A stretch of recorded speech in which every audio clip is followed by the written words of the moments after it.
Feng Shui is about health, harmony and happiness, and well-being is actually very much about that. And there are definitely benefits to the Feng Shui way of thinking. They speak very highly about understanding natural light within your home, and you'd be hard-pressed to disagree with that. Understanding where the morning light comes in, that beautiful warm morning light, and making the most of that space in the way that you would do with the garden design. You know, you find a nice late afternoon space and that's where you put your deck. So it's understanding how the light travels around your home and designing your home around that. So I highly agree with that. And I spent my life, my childhood in an upside down house, not one like this, but one where the bedrooms were downstairs and the living area was upstairs.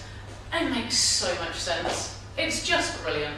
You know, the bedrooms are nice and cool during the day and dark, because you don't need them.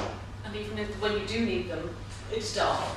And upstairs, the heat rises, so you're nice and warm during the daytime. You get fabulous light, you get fabulous views. It makes so much more sense. So I like Feng Shui, yeah. Feng Shui is also understanding kind of energy flow. And as designers, we talk about flow quite a lot, especially on a commercial level. We'll understand kind of congestion and key points where there's going to be congestion. And we have books that will tell you, this is where you put your sofa, and that's how far you put your coffee table out there.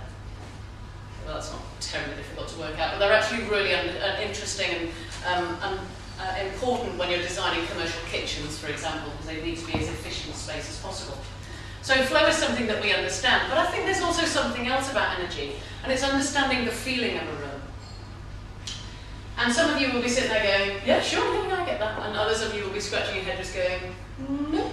Now, if any of you were decent enough to read any of the marketing and the emails that I sent out to you, I did promise you that there would be no kind of 3 steps to understanding how to declutter. And you're all intelligent women, and my husband, man. So here it is, the declutter step. 1, declutter. So thanks, Feng Shui Master. Cheers for that. So Feng Shui, when they're talking about kitchens, they'll suggest, it should smell fresh, look clean, and have some windows so you get good light. It's hardly insightful stuff. Although I think it's quite interesting, actually, is the fragrance. And I'm aware of a architectural practice who's trying to introduce fragrance into schools. Because when kids get there, after lunch, for example, and so they've had their lunch, they've been playing wildly in the playground, and then they've got to go and have a nice maths lesson. So they're wanting to introduce a kind of a citrus burst, just to kind of perk the kids up a little bit. Saying in the morning, when they arrive kind of tearing around the playground and go into school, and the teachers are trying to calm them down a little bit of lavender in the air will just calm them down just a little bit.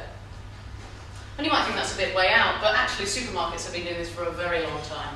As you walk into the supermarket and go, oh, baking bread. It's so lovely, we must have some. They're baking it fresh today. I wonder where the bread is. It's on the far side of the supermarket, isn't it? Oh yes, I'll just trot through. Oh, need some of that. That's an offer. Pick up some of those. A little bit of peer pressure from the kids. Ching, ching, ching. Go and get your bread. Walk to the supermarket counter. 25 quid, please. They're clever people. So I urge you to consider the Feng Shui solutions to your home, be they light, or energy, or fragrance.